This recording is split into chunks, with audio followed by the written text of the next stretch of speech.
All right. Good morning.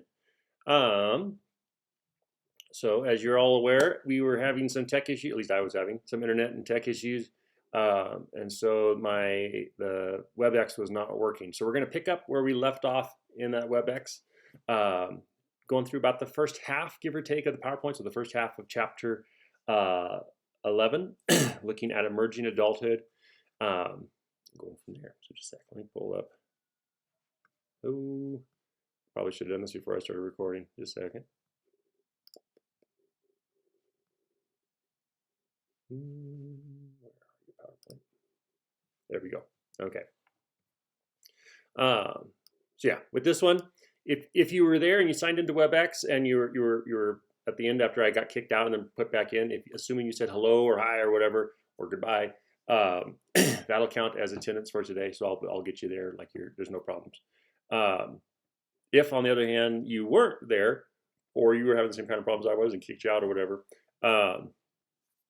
then make sure you message me once you watch this video, and we'll go from there. So we've already gone through a couple slides live. I might go back. It seemed like it was starting to have some issues during slide 4. So again, I'll do a real quick recap of the first couple slides, and then we'll keep moving. Okay. So, quick recap. The first piece is that it's we're looking at age 18 to 25, give or take.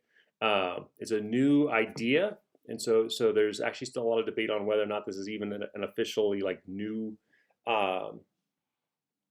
stage in life, or if in fact this is kind of like a weird one that pops up. Weird, both like in the strange sense of it, but also in the Western educated, industrialized, rich, democratic nations. So that's going to be the factor there. Oh, real quick too, just in case. I'm going to be doing the same way I did with the WebEx because I don't know my computer well enough to know how to share the PowerPoints with you. So I will be telling you which slides we're on. Right now we're just doing the first couple slides real fast. So 18 to 25 is going to be the group. Might or might not be a separate developmental period, but in any case, this is going to be a period that is set apart from the rest of adulthood, because this is a point when you are coming into your peak performance capabilities.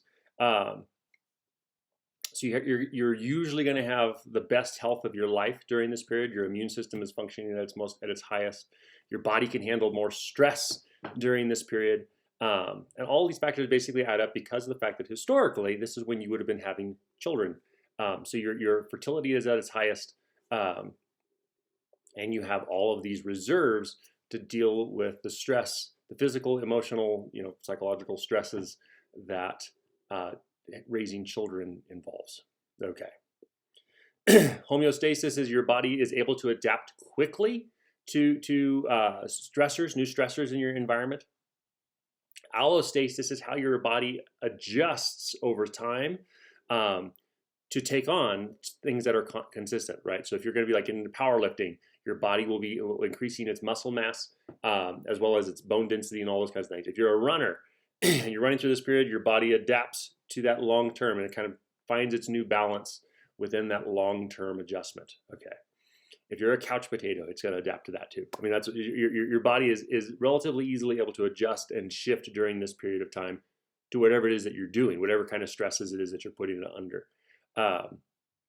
Your organs are going to be working at the highest that they ever will, which is part of the reason why, like, a lot of people experience, like at age 20, 18, 21, 23, 24, they might be getting drunk every now and then. I'm not going to recommend doing that, but statistically, there's a decent chance that that's going to be happening. Your body, and you'll bounce back from it usually very rapidly, right? 21, 22-year-olds, they can drink a absurdly large amount of alcohol oftentimes and not really have a hangover. Suddenly 25, 26, 27 hits and something happens and suddenly like you drank one drink maybe more than you should have and you suffer from a hangover for like 5 days, right? That kind of a thing becomes more and more an issue. And that's basically your body's inability to take on that stress load. Alcohol, especially if consumed to get intoxicated, puts a ridiculously large amount of stress on the body. And so it takes a longer period. The older you get, it takes longer for your body to recover from that stress. Okay. That's all I was going to say about all that. Okay, so slide 5, body development.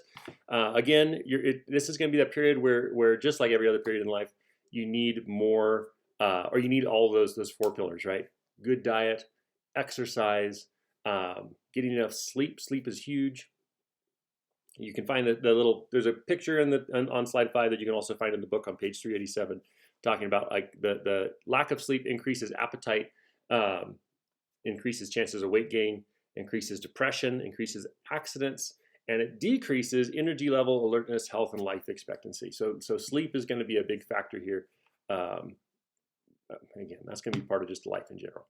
Breathe well, eat good, get enough sleep, and do some exercise. And those are going to be kind of the key aspects to all this. Okay.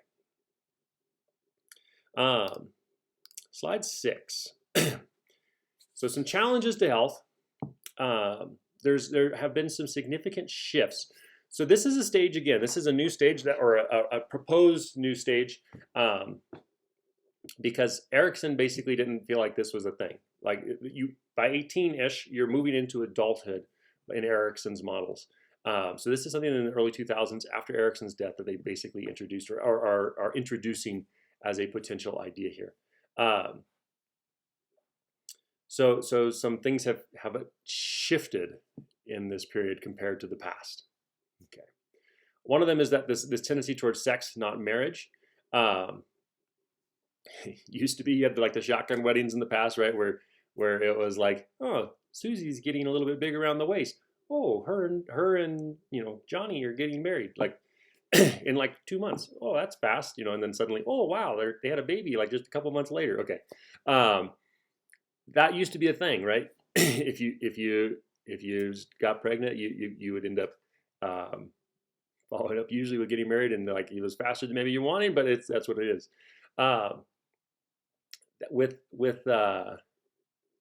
With things like contraception, and even the acceptance now of pregnancy outside of wedlock, there's a movement kind of away from that tendency. Good, bad, ugly, there's lots of debate over that. But the truth is that a lot of people are engaging in sex with no intent for getting married and having that long-term commitment and starting a family. Okay. With that, there are some new diseases. There's a pretty significant rise in STIs since the 1960s, 1970s to today. And it's global. It's not just in like America. It's not just a Western thing. This is a worldwide thing. HIV and AIDS is becoming it's still a big issue. It was a massive issue back in the 90s.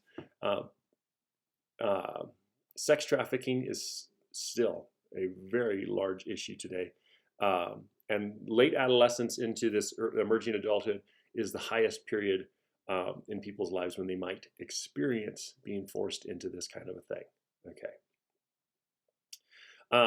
What's tough with this, with the lack of marriage and again, is our bodies are essentially at their peak, right? We are also at our peak fertility during this period. This is the point when our body wants to make babies. With that, the sex drive is exceptionally high. Fertility rates are also generally exceptionally high compared to the other points in life. And so you have this high drive for sex, high chances of fertility. You have a high chance of reaching orgasm. Males typically have a high chance of reaching orgasm, but even women have a very high chance of achieving an orgasm during this period of life. If you have a child, if you get pregnant and end up having the child, you have the lowest risk of complications occurring during the pregnancy and during the birthing process compared to every other period in life, right? So 18 to 24, 25 is the sweet spot if you're wanting to have kids. But with that, that's also when we are, again, the most attractive technically, physically, because of those factors there, right? Our body is showing itself that it is ready to have a child, like fully ready to have a child at this period. Okay, next slide, slide 7. Taking risks. Just like adolescence, risk-taking is still a big factor. Can be an asset, can be a liability, depending on the specific risks that you take. emerging adults have more serious accidents than do people of any other age. So compared to even adolescents, this period of 18 to 25, you are at the highest chance of basically hospitalizing and or dying from making dumb choices. What they have found is that experience isn't the big factor here. It is the physical maturation of the brain that affects your risk assessment. Okay. So again, this is why Marines are typically 18, right? 18, 19. They're looking for guys who aren't necessarily looking at the risk, they're looking at the reward. And that's a typical kind of adolescent emerging adult brain. By 25-ish, when the prefrontal cortex is basically fully integrated with the rest of the brain, at that point, it is then capable, essentially, of making better, more effective risk analysis of given tasks, right? A lot of people I know, including myself, at around 25, 26, things that you used to do that were pretty dumb, looking back, don't seem as appealing anymore, right? All of a sudden, you're like, that could hurt me and or kill me, and so I probably shouldn't do that. You're going to see a lot of different things are going to drop off, right? Those risky behaviors and physical risky, like adrenaline rush kind of things, are going to drop off. But also risky behaviors like drinking, like over drinking or drug use, driving too fast. All of those kinds of factors are going to kind of at least drop off as you enter this last stages of this period. Okay. Next slide, slide 8, send them home. Adults with accidental injury treated at U.S. hospitals in 2013. Males just basically are much more risky during this period. But the good thing during this period is we kind of bounce back better. Okay. The older we get, the less we bounce back. Like we talked about in the WebEx a little bit, like at 25, I was able to do a lot more things, and like the next day I would feel fine. I do the same thing today, and I'm like just laid out for a couple of days, hurt. So there's a tendency at this period that you don't end up stuck in the hospital. You usually kind of get patched up and they send you home. Okay. Your immune system is going to be at its highest point again. Just a reminder of that. So like illnesses and things like that, this is one of the lowest periods where illness is going to get you. But there's a decent chance you're going to visit the hospital for injuries. So that's going to be the key thing there. Okay. So yeah, basically, and so it's not until like late 60s where the girls become, there's a higher chance of women ended up in the hospital compared to guys. Guys are generally throughout life are just at a much higher risk taker level comparatively. Okay. All right, next slide, slide 9, taking risks, part 2, drug abuse. So the ingestion of a drug to the extent that it impairs the user's biological or psychological well-being. You drink a whiskey, not such a big deal. Okay. Sorry about that. There was a small child break. So we're back. Drug abuse. So ingestion of drug to the extent that it impairs the user's biological or psychological well-being. Okay, so the abusive is going to be the specific part, right? Drinking a whiskey or a beer or a glass of wine or something like that, for example, generally isn't going to be abusive, right? You're not overwhelming your body. Drinking 5, 6, 7, 8 of those, you are now moving in toward that abusive level of usage. This is going to be a period in time, again, just like the risk-taking and like physical risk-taking, this is a period where you're at the highest risk of drug abuse comparatively. You're going to have the highest number of kids between that adolescence or late adolescence through this period in life are the most likely to use substances to the point of abuse. Okay. Next slide, slide 10. Taking risks, part 3. So a low rate of disease between age 18 and 25 is counterbalanced by a high rate of violent death. So driving without seatbelts is more likely during this period. Carrying a loaded gun is going to be more likely during this period. Abusing drugs, addictive gambling patterns, things like that are going to generally show up in this stage, and are likely to basically fade with time, but will at this period reach their peak. Okay. So things like fatal accidents, homicides, suicide result in more deaths than all other causes combined. So again, making those unwise choices in life are the most likely in this period, compared to pretty much every other time. So, okay. Oh, another interesting thing during this period, I'm still on 10. Part of the reason why the accidents and the homicide and everything go up also, is that the levels of promiscuity are generally at their highest during this period. So sexual promiscuity can lead to poor choices. So this is kind of a, which came first, the chicken or the egg? A lot of times the high levels of promiscuity also go hand in hand with high levels or higher levels of drug abuse. So like, does the drug abuse cause the sexual promiscuity, or does the tendency towards sexual promiscuity lead itself toward drug abuse? We don't know. Like, that one's a little bit more debatable. But the fact is they oftentimes do go hand in hand. So just be aware of that during this period. Again, these are things, if you are in this period, or if you have family or friends who are in this period, things to be aware of that you're being careful of during this time. Okay. Probably won't listen to me because the Wolverine thing, right? The whole, like, I am invincible. But anyway, slide 11, taking risks, part 4. Many colleges restrict alcohol on campus. Drug abuse is more frequent among college students than those not in college. So that's kind of an interesting thing.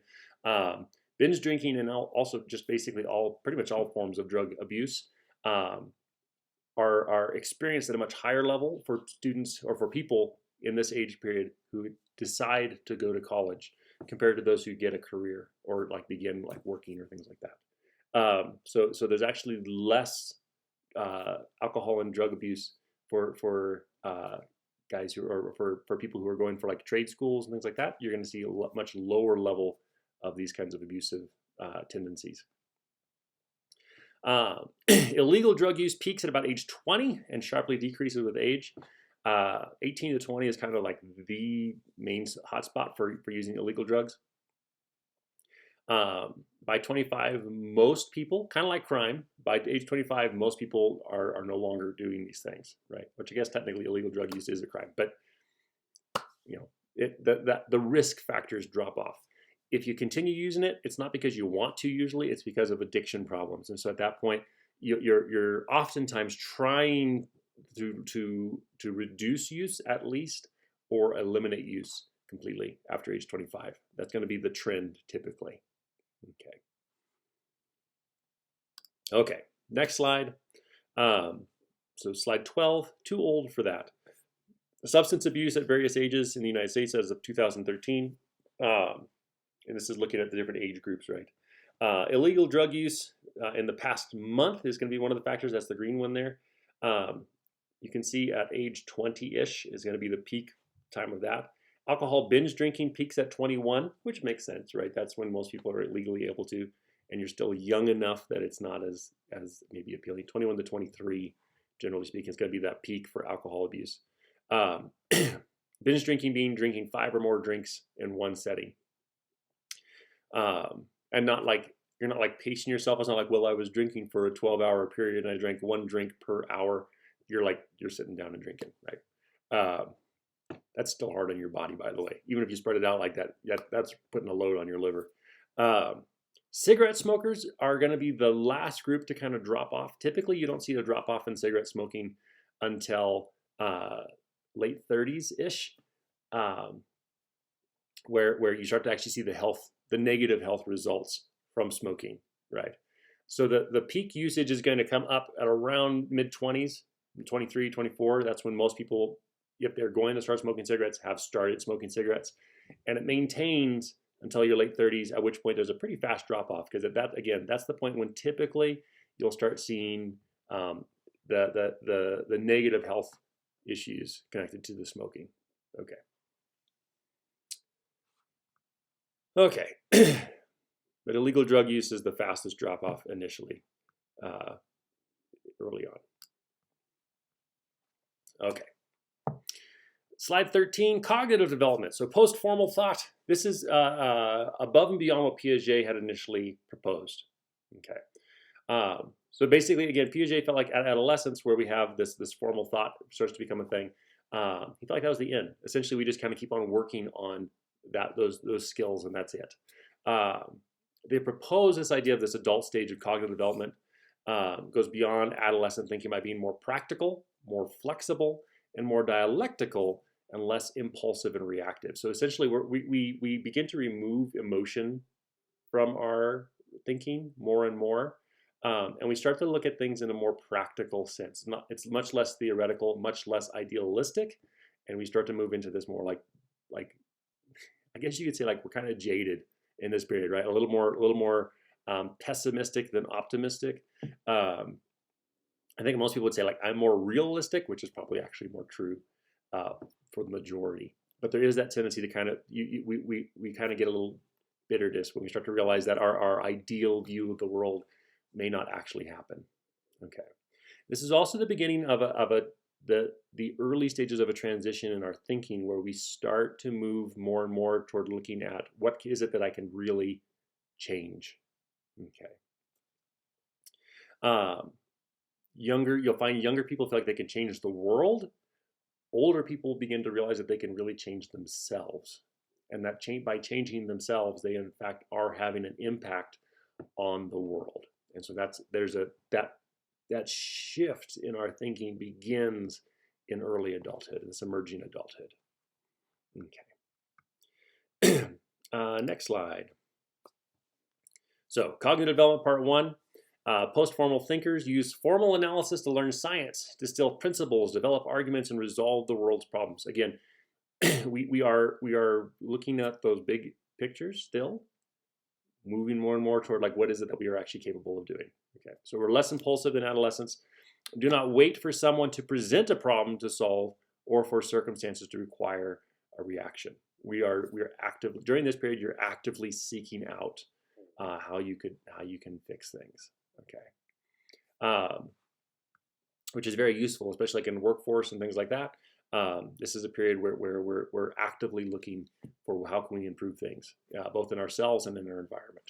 Okay, slide 15. Neurological advances in emerging adulthood. I think this one actually is in the book. A second. Yep. So inside the brain is going to be what you're going to be looking at for this one on page 395. If you want to kind of get more in depth, I'm going to give you the kind of rundown version of it. So thinking away from home is going to be what this is looking at. They did a study, and they talk about this in here too. But they basically examined the brain of 18-year-olds who are away from home for the first time, just entering into a college specifically, a residential college, right? Those that are living away from home in the dorms. And they did an experiment where they looked at the brain when they first moved there, and then they looked at the brain after a year of being in this new environment with exposure to new foods, new friends, and with that, you end up actually having new neurons. So the brain itself actually changes given this feedback. So again, looking at 18-year-old students from the beginning to the end, these are all the colors here are basically what you see in brain growth. Okay. So the main areas that you can see, like the cingulate, that blue and yellow area, the caudate, the red area, and the insula or the orange areas. This was an experiment done at Dartmouth also. But those are going to be the areas where basically your brain is integrating emotion and cognition, your thinking and your ability to emotionally reason through things. And there were some significant areas of impact in that. Okay. What they also found, they took a bunch of students who also were coming in, and they were like the non-traditional students, right? They were coming in later on, closer to age 25. What they found with the 25-year-olds was that there was basically no dramatic growth. There was no obvious difference between the beginning of their first year and the end of their first year compared to the 18-year-olds. In image B, we have the differences between a 14-year-old and a 25-year-old, so all the different parts of the brain that basically continue to develop. So that's basically the thinking and emoting part of everything is going to be the key areas that develop. Okay. So yeah, by 25, the brain is still plastic. It can still adapt, but by age 25, it's kind of come into its own. It is going to change less from 25 onwards compared to up to 25. Okay. So the experiences you have before age 25 are actually going to have a larger impact on your brain development compared to all the experiences you have after age 25, which is part of the reason why we think we have that tendency toward risk taking, the tendency to kind of push ourselves and get out and have more experiences, is because in fact the brain still needs those in order to kind of keep on pushing itself and adapting to reach its potential of what it is capable of. Okay. Slide 16, cognitive development part 2. So countering stereotypes. Cognitive flexibility counters stereotypes as rational thinking aids in recognition and reconciliation of contradictions. Our brain likes stereotypes initially. Okay, so stereotypes make it life easier, which is why we have them, right? If I can say, well, everyone in this group is this thing, it takes a lot less mental effort for me to understand everyone in that group. You know, if you're everyone from the country is just a bunch of hicks, you know, that kind of a thinking, right? When you start to meet them individually and start to have more interactions with them, the fact that our brain is more cognitively flexible at this period compared to previous periods, we begin to override those stereotypes. Okay. So the width of the gap between explicit and implicit discrimination influences the strength of the stereotypes. The more you can come into contact with the people you have the stereotypes of, the less likely those stereotypes are going to survive, right? There's a man right now who he's African American, and he is a active member, quote unquote, of KKK groups all over the place. Basically, he goes and crashes KKK meetings in order to meet these members. And what he's found is that he's been able to get a very large number of these KKK guys out of the KKK. I'm going to say KKK a lot here, but anyway, he gets them out of the group by simply meeting them and kind of breaking their stereotypes, right? What he's found is most of these guys they have very little experience dealing firsthand with people who are black. And because of that, they see them as different. They have these stereotypes built up in their minds. But if he engages with them and basically becomes friends with them, it's very hard to hate something that you're a friend with. And that's his whole approach to this. And basically he's utilizing this flexibility that we have as humans in order to counter the prejudice that he deals with somewhat regularly. Okay, so next slide, 17, cognitive development part 3. Stereotype threat is the fear that someone else will judge one's appearance or behavior negatively and thereby confirm that person's prejudiced attitudes.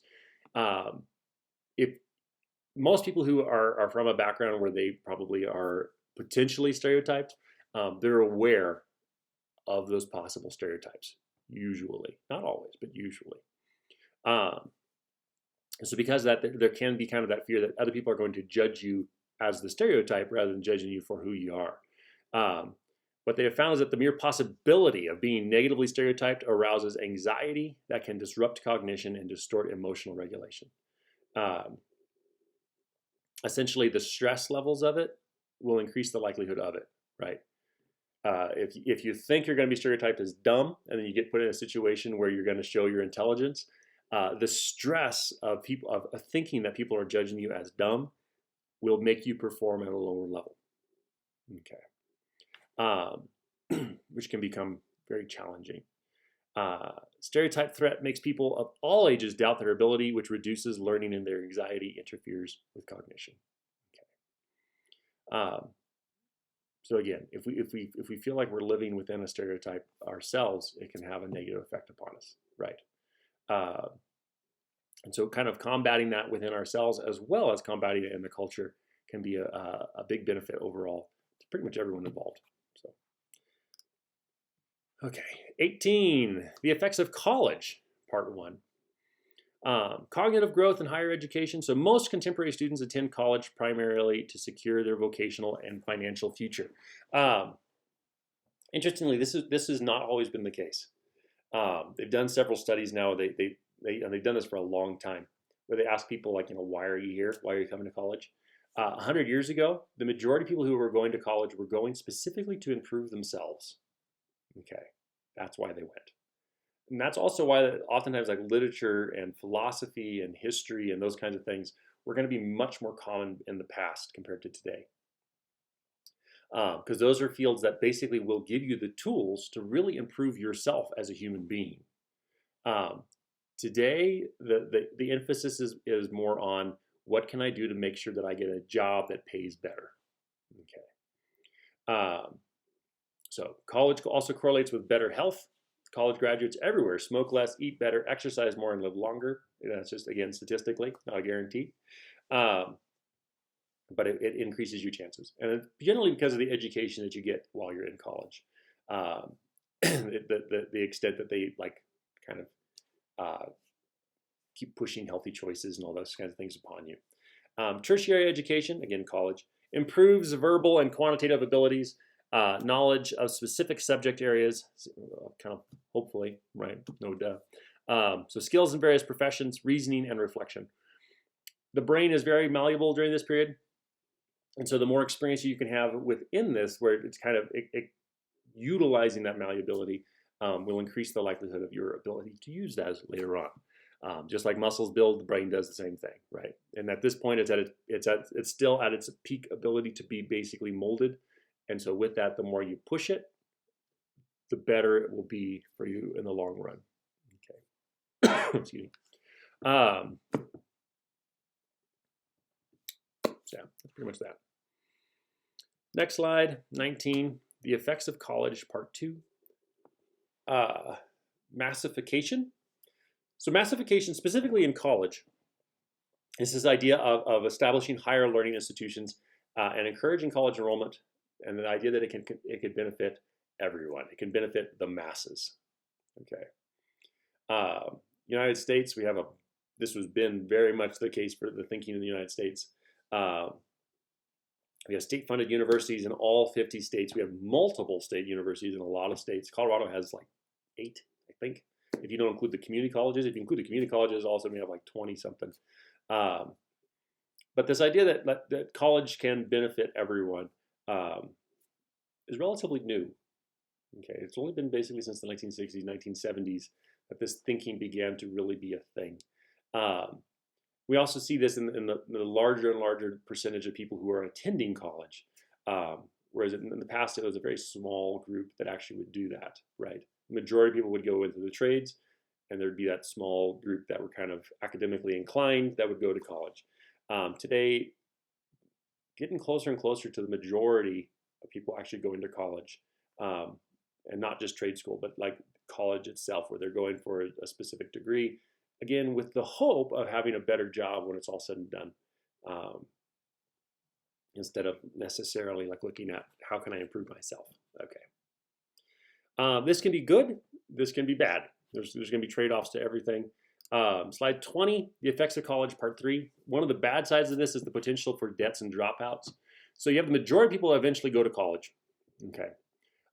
Most adults would believe that college is too expensive. I would 100% agree with that generally. 94% of parents expect college-bound children, right? So that means almost everyone expects their kids to go to college. 75% of adults believe college is costly, kind of like a no duh again, right? Community college, not as much, but pretty much every university, even the state-funded universities, it's going to be a financial hardship for a lot of people. Over time, if you graduate, college will pay for itself. Typically, not guaranteed, but typically. Okay.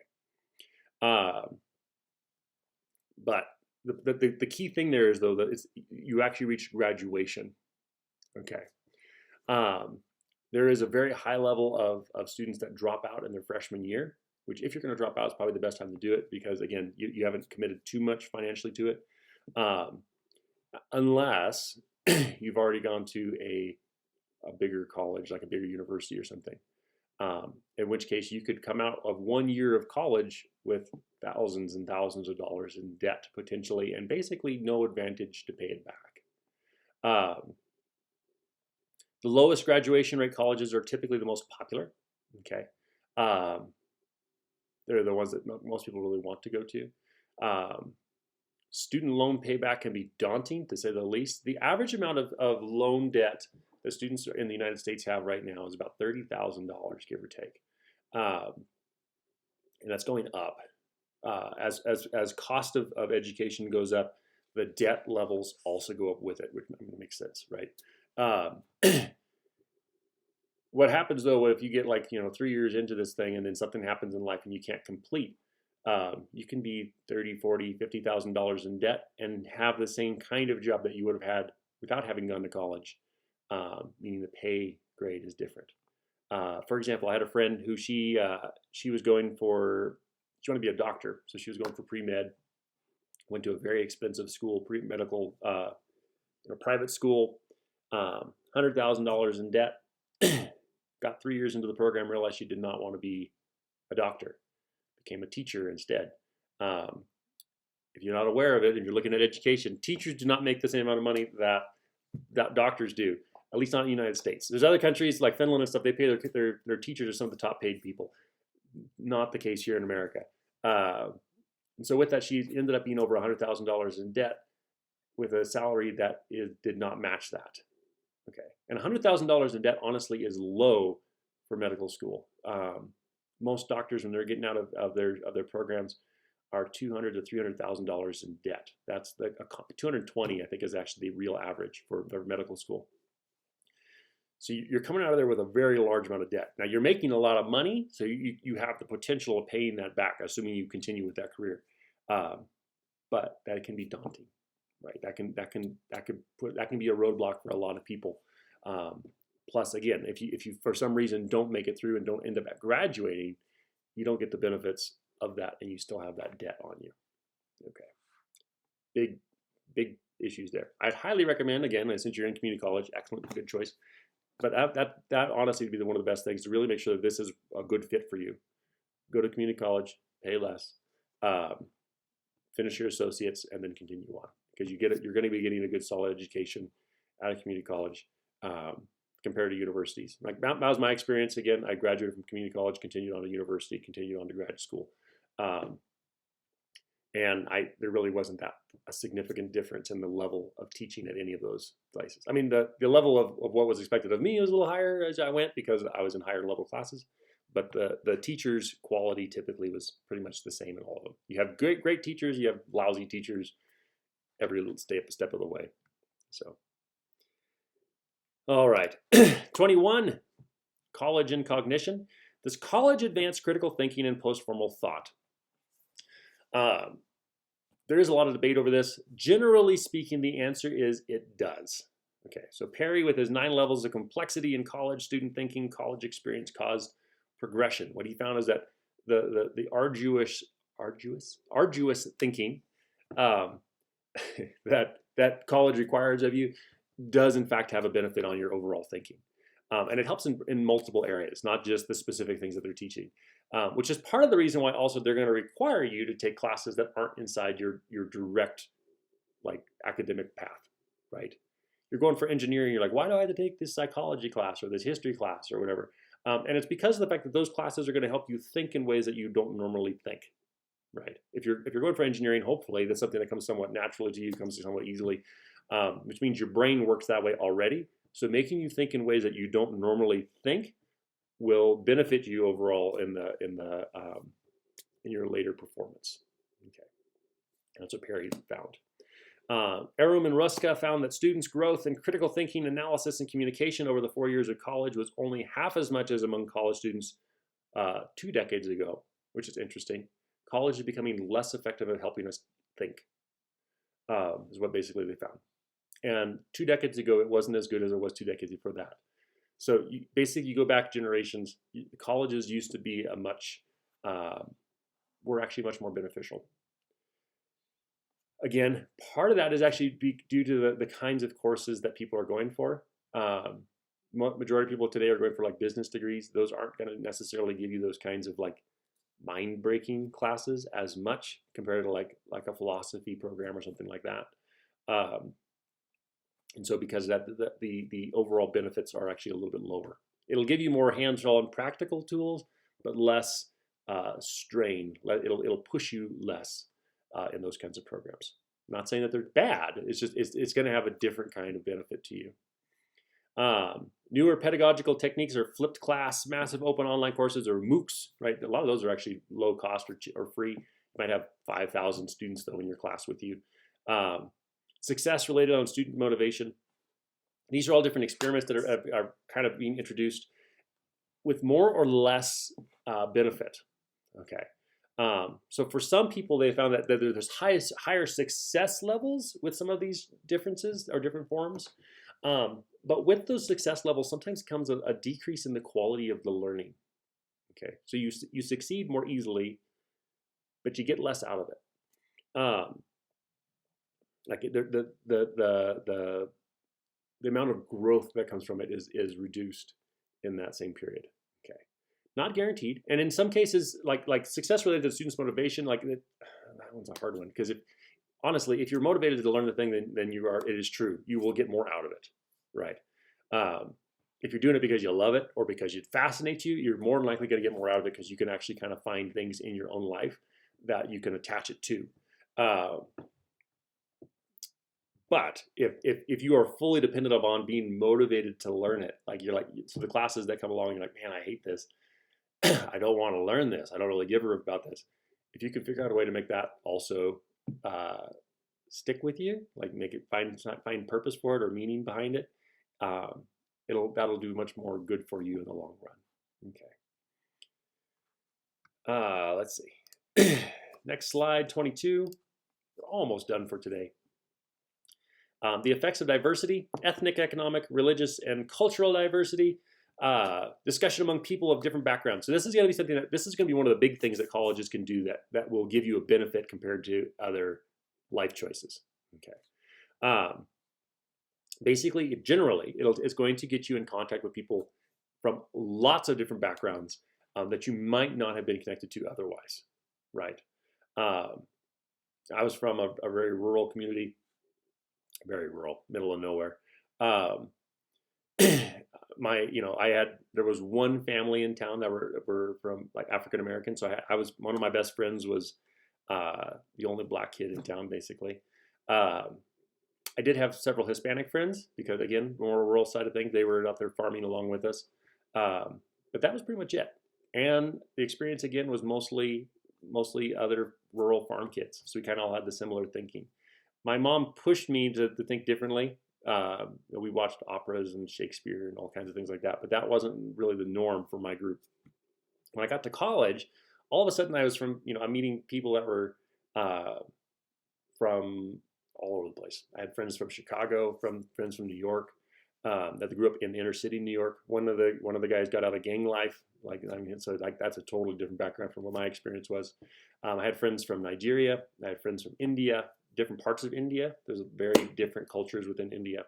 I had friends from Vietnam, who I hung out with regularly, and they all kind of stretched my thinking. I had a couple of friends from Thailand. They stretched my thinking and kind of looking at how things work, right?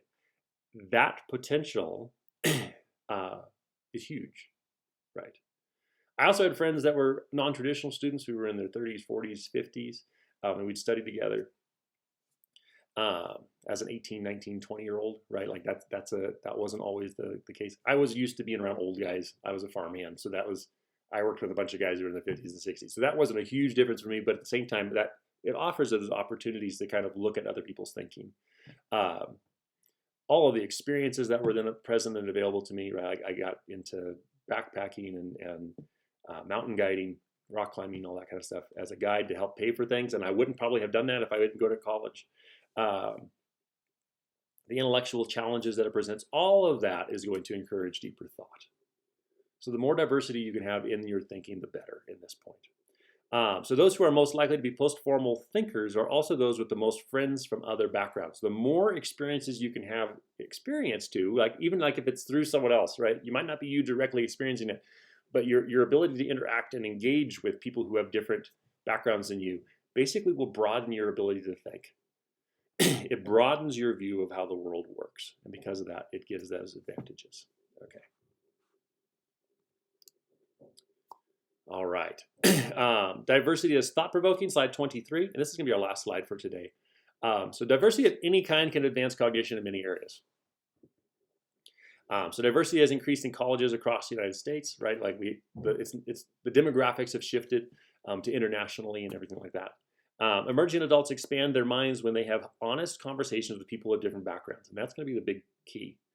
You're not coming to it closed-minded like this is how the world works, but you're coming to it with like wanting to understand who they are, what they experience, what their life is like, and how maybe it differed from your own. And so with those kinds of honest conversations in mind, it increases the likelihood of your gaining positive attributes from it. Individuals become more accepting of differences when they realize that they know different people personally. Again, that guy that I was talking about, that African American himself, and visits KKK meetings to basically kind of break the stereotypes. His goal essentially to be the introduction to diversity within a lot of these guys' lives who don't have a lot of diversity. And by doing that, he can kind of start to break these stereotypes that exist without that. Okay. We're going to stop there for today. So we'll pick up on slide 24 on Wednesday. Message me if you have any questions. We'll go from there.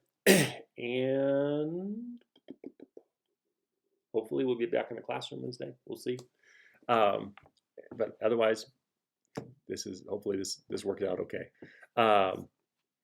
So anyway, have a great day. Again, you can watch this at your own leisure. If you're hearing this part, you've already heard this, but you watch it at your own leisure, so watch it when you want. If you weren't on the WebEx before, message me when you complete it, so that way I know that you watched the lecture, and then I'll count you as present for today. So even if you weren't in WebEx this morning for whatever reason, you can still be counted as present for today. So I think that's it. Don't forget to do the quiz for the lab due on Wednesday this week, and that's pretty much it. Message me if you have questions. I will see you all on Wednesday. Have a wonderful day. Yeah, have a good one.